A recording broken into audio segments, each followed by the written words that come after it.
कौन से data type के टाइप्स होंगे।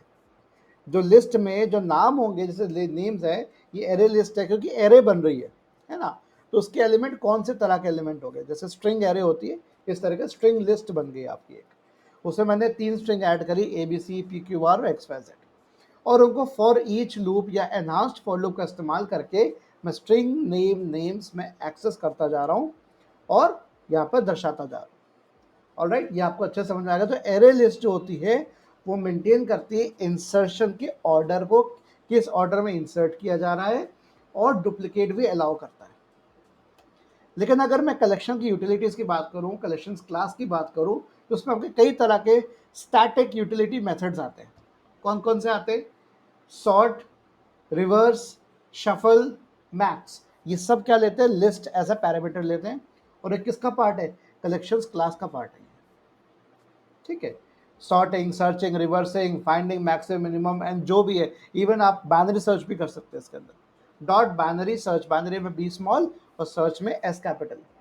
ठीक है, कैमल केसिंग अप्लाई होती है इसके अंदर। आपको ये समझ नहीं आ रहा यार कब कौन सा कलेक्शन इस्तेमाल करना है, तो कोई बात नहीं, मैं हूं नया C4 फैन आपके साथ। अगर आपको फास्ट और रैंडम एक्सेस चाहिए तो आप एरे लिस्ट का इस्तेमाल करिए। ठीक है, मतलब उसे डुप्लीकेट्स भी आ सकते हैं, लेकिन आप डुप्लीकेट नहीं चाहते, आप यूनिक आइटम्स चाहते हैं, तो आप यूज़ करिए हैश सेट। अगर आपकी कीज सॉर्टेड हो, मतलब की वैल्यू पेयर में जो वैल्यू होती है ना, वो भले रिपीट हो जाए, पर आपकी जो कीज है वो सॉर्टेड हो, ठीक है, एक असेंडिंग या डिसेंडिंग ऑर्डर में हो, तो ट्री मैप का इस्तेमाल करिए।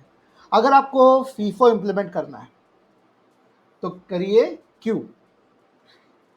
आपको लुकअप करना है, ढूंढना है की के माध्यम से, तो हैश मैप का इस्तेमाल करिए। Based on the use case for best performance, क्या करना है? चूज करना है आपको। ठीक है, आपको बेस्ट परफॉर्मेंस चाहिए, कौन सा जो भी यूज केस आपको चाहिए उसमें बेस्ट आपको चाहिए, तो आप ये इस्तेमाल सजेशन आपको मैंने आपको दे दिया है।